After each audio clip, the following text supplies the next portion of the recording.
they're still the same, Edith and Mary, but there's real love there.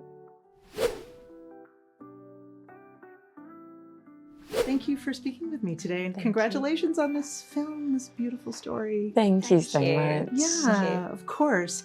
I'm going to go to you first, Laura, and I would love for you to talk a little bit about Edith's journey.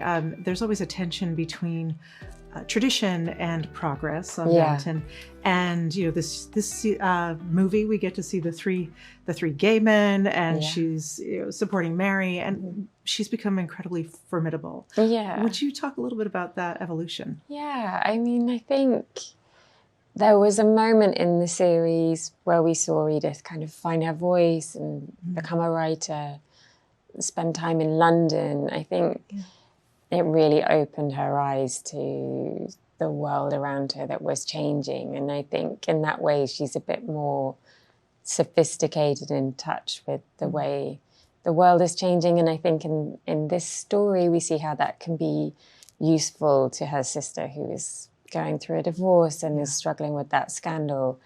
And I think Edith believes there's a way through for a strong woman like Mary to still succeed and prove the kind of the stick in the mud back in the country, that she can run Downton and be a force for good in Downton. Yeah, I love that. Thank you. Thank you. And Joanne, Anna is so beloved, has been throughout the entire series, and she's kind of just always reliable and good always. What would you say you've learned from her, or what do you love about her most?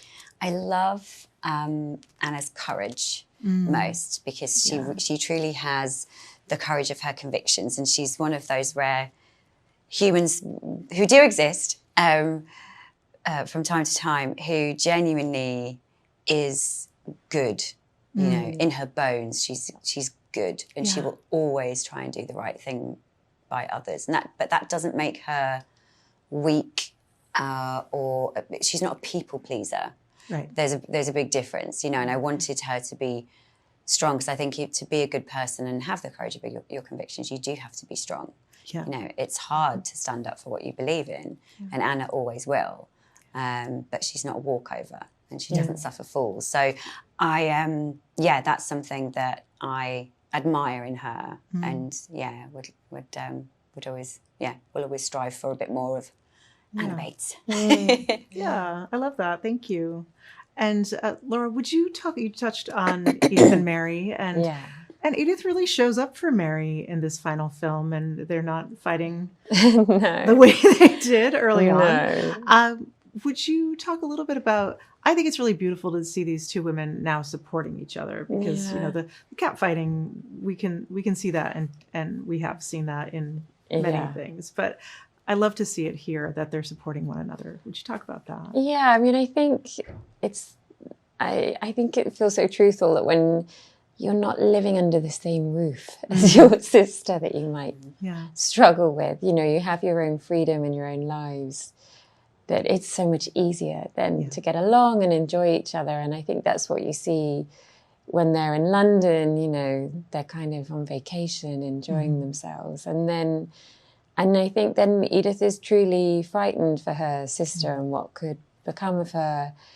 And, Downton and their home, because it impacts the entire family. And I think, as you picked up on, Edith has a modern sensibility that kind of can see a way through. And I think she can see a way in which she can use her power and status, I think, to support her sister.